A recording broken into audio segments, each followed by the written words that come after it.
Теміртау қаласы номері 2 мектептің 6 В сынып оқушысы Жарылқасынова Перизат Тарханқызы.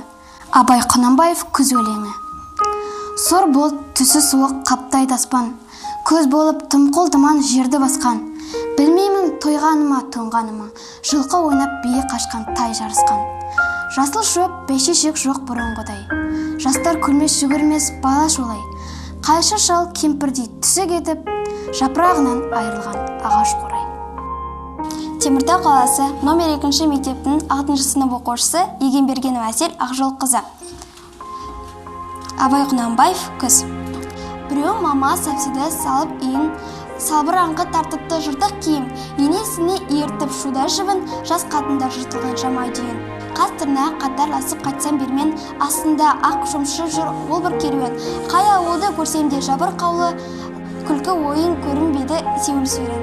Теміртау қаласы номер 2 мектептің 6 В сынып оқушысы Жарылқасынова Перизат Тарханқызы. Абай Құнанбаев күз өлеңі.